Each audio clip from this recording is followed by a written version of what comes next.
Will government employees remain as DMK vote bank? தமிழக தேர்தல் அரசியல்ல அரசு ஊழியர்கள் அப்படின்னாலே அவங்களோட ஓட்டுகள் திராவிட முன்னேற்ற கழகத்துக்கு தான் விழும் அப்படிங்கிற ஒரு பொது பார்வை பரவலா எல்லார்கிட்டயுமே இருக்கும். அண்ணா திராவிட முன்னேற்ற கழகம் படிக்காத பாமரர்களுக்கும் ஏழை எளியோர்களுக்கான கட்சி அப்படிங்கிற பிம்பமும், திமுக அப்படிங்கிறது படிச்சவங்க அறிவு ஜீவிகளுக்கான கட்சி அப்படிங்கிற மாய தோற்றமே அதுக்கான காரணம். ஒரு காலகட்டத்துல தபால் ஓட்டுகள் அப்படின்னாலே அதுல முன்னணியில திமுக தான் இருக்கும்.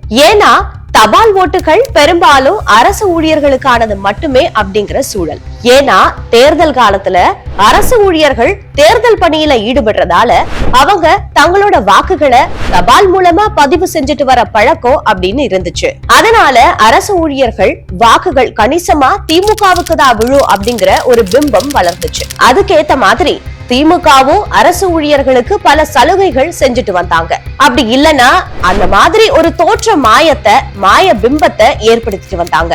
அதிமுக ஆட்சியில ஏராளமான பல நல்ல திட்டங்களை அரசு ஊழியர்களுக்கு செஞ்சுட்டு வந்தாலும் வழக்கம் போல அதிமுக ஆட்சியாளர்கள் அதை தங்களுக்கு சாதகமா அரசு ஊழியர்களை தங்களோட வாக்கு வங்கியா மாற்றிக்கொள்றதுல தவறிட்டாங்க. தமிழக சட்டப்பேரவைக்கான பொது தேர்தல் இன்னும் 8 மாதங்கள்ல நடக்க இருக்கு. அதற்கிடையில தமிழகத்துல எல்லா தரப்பினரும் பொறுத்து பார்த்து கடைசியா பொங்கி எழுந்து இந்த அரசுக்கு எதிரா போர்க்கொடி உயர்த்தி இருக்காங்க. குறிப்பா அரசு அலுவலர்கள், ஆசிரியர்கள், போக்குவரத்து ஊழியர்கள், துப்புரவு தூய்மை பணியாளர்கள், சத்துணவு அங்கன்வாடி பணியாளர்கள் அப்படின்னு பல்வேறு தரப்பினரும் ஆர்ப்பாட்டம், மறியல், வேலை நிறுத்தம் அப்படின்னு தொடர் போராட்டம் நடத்திட்டு வராங்க.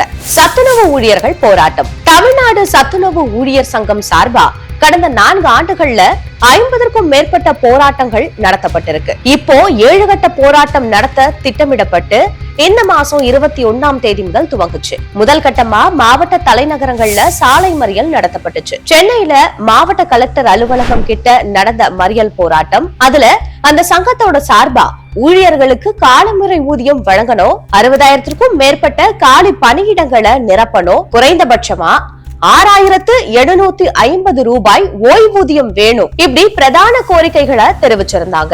ஆனா அரசு எந்த நடவடிக்கையும் எடுக்கல. அக்டோபர் 20ஆம் தேதி திருச்சியில வேலை நிறுத்த ஆயத்த மாநாடு நடத்தப்பட இருக்கு. அதுக்கப்புறமா தொடர்ச்சியா தற்செயல் விடுப்பு போராட்டம், சென்னையில பேரணி, மாவட்ட தலைநகரங்கள்ல வேலை நிறுத்தம் நடத்தப்படும். இறுதி கட்டமா 2026 பிப்ரவரி 14ஆம் தேதி தொடர் வேலை நிறுத்தத்துல ஈடுபட இருக்கோம். இது அரசுக்கு நாங்க விடுக்கிற இறுதி எச்சரிக்கை அப்படின்னு அரசு ஊழியர்களான சத்துணவு தொழிலாளர்கள் சொல்லி இருக்காங்க. அடுத்ததா ஆசிரியர்கள் போராட்டம். அரசு தொடக்க நடுநிலை பள்ளிகள்ல பணியாற்றக்கூடிய ஆசிரியர்களின் 11 சங்கங்கள் இணைஞ்சு டிட்டோ ஜாக் அப்படிங்கிற கூட்டு நடவடிக்கை குழுவை ஏற்படுத்தி இருக்கு. இந்த கூட்டமைப்பு சார்பா தொடக்கப்பள்ளி ஆசிரியர்களுக்கான ஊதிய முரண்பாட்டை களையணும், ஆசிரியர்களுக்கு வேறு அலுவல் பணிகள் வழங்கக்கூடாது, தொடக்க நடுநிலை பள்ளி ஆசிரியர்களுக்கு இடமாறுதல் மற்றும் பதவி உயர்வை ஒன்றிய பணிமூப்பு அடிப்படையில மட்டும்தான் நடத்தப்படணும் அப்படிங்கிற 31 அம்ச கோரிக்கைகள் வலியுறுத்தப்பட்டு வருது.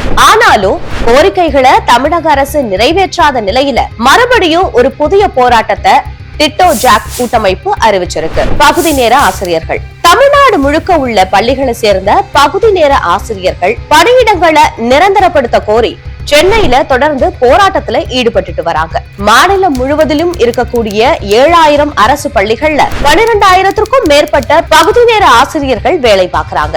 நீண்ட கால கோரிக்கை தங்களோட பணிகளை நிரந்தரப்படுத்தணும் அப்படின்னு அவங்க நீண்ட காலமா கோரிக்கை வைக்கிறாங்க. ஆனா 4 ஆண்டுகள் முடிய போகும் நிலையில கூட திமுக அரசாங்கத்தோட வாக்குறுதியில ஒன்றான பகுதி நேர ஆசிரியர்களுக்கு பணி நிரந்தரம் செய்து தரப்படும் அப்படிங்கிற வாக்குறுதி நிறைவேற்றப்படல. தொடர்ந்து வணிக வரித்துறையில மறுசீரமைப்பிற்கு பின் வரி விதிப்பு வட்டங்கள்ல உதவியாளர், தட்டச்சர், பதிவுறு எழுத்தாளர் போன்ற பணியிடங்களை அரசு குறைச்சிருக்கு. இதனால இப்போ பணியாற்றக்கூடிய ஊழியர்களுக்கு கூடுதல் பணி சுமை ஏற்பட்டிருக்கு. இந்த நிலையில துறை சார்பில் ஆய்வு கூட்டம் நடத்தப்படுறதால அன்றாட பணிகளை நிறைவு செய்ய இயலாம பலரும் அலுவலக நேரத்திற்கு அப்புறமா வீட்டுக்கு போய் பணியை மேற்கொண்டு வராங்க. இது தொடர்பா உயர் அதிகாரிகள் கிட்ட சொல்லியும் ஆய்வு கூட்டம் நடத்துறத அவங்க கைவிடல. அதனால ஊழியர்களோட பணிச்சுமை மற்றும் வார இறுதி நாளான சனிக்கிழமை நடத்தப்படும் ஆய்வு கூட்டத்தை எதிர்த்து ஒரு நாள் தற்செயல் விடுப்பு போராட்டத்துல ஈடுபட்டாங்க. 2000க்கும் மேற்பட்ட ஊழியர்கள் நேற்று விடுப்பு எடுத்து அரசு மீதான தங்களோட வெறுப்பை ஜனநாயக முறையில காட்டினாங்க. ஆனா போராட்டம் நடத்துறவங்க மேல ஆட்சி அதிகாரத்துல இருக்கிறவங்க சர்வாதிகாரி மாதிரி செயல்பட்டு போராட்டங்களை தடுக்கிறதுலயும் அப்படி தடுக்க முடியலனா அவங்களை கைது செய்யறது நடைமுறையில இருக்கிற செய்தித்தாள்கள்ல நாம தினந்தோறும் படிச்சுட்டு வரோம் அப்படிங்கறத நினைவுல வச்சுக்கணும். இத்தனை பேர் போராடுற நிலையில திமுக அரசு அது பத்தி எல்லாம் ஏதாவது கவலைப்படுதா? அவங்களுடைய கோரிக்கைகளை காது கொடுத்து கேட்குதா? தமிழக முதல்வர் அன்றாடம் கோட்டைக்கு வந்து காணொலி காட்சிகள் மூலமா ஒரு சில லட்சம் ரூபாய் செலவுல வெறும் விளம்பரங்களை எல்லாம் திறந்து வச்சுட்டு அரசு புகைப்படக்காரர்களை மட்டும் அழைச்சு புகைப்படம் எடுத்து ஏடுகளுக்கு விநியோகம் செஞ்சுட்டு முதல்வர் பணி முடிஞ்சிட்டதா நினைச்சு புறப்பட்டு போறாரு. அதிகபட்சமா போட்டோ ஷூட் நடத்துறாரு. துணை முதல்வர் அப்படின்னு ஒருத்தர் இருக்கிறாராம். செய்திகள்ல படிச்சதா ஒரு நினைவு. பல லட்சம் அரசு ஊழியர்கள் அன்றாடம் போராடுறாங்களே, அவங்களோட பிரதிநிதிகளை அழைச்சு முதல்வர் பேச்சுவார்த்தை நடத்தக்கூடாதா? அவங்க எல்லாரும் அரசாங்கத்தோட அங்கம் தானே. இது வரைக்கும் ஒரு முறையாவது முதல்வர் அவங்களோட பேசி கோரிக்கைகளுக்கான தீர்வு காண முயற்சி செஞ்சிருக்கிறாரா? போராடுறவங்களோட நெருக்கடியான நிலைகள் பத்தி தமிழகத்துல இருக்கக்கூடிய மற்ற எதிர்கட்சிகளும் ஆளும் அரசோட கூட்டணி கட்சிகளும் எடுத்து காட்டியும் அவங்களை அழைச்சு பேசுறதுக்கு முதல்வருக்கு மனசு வரலையா?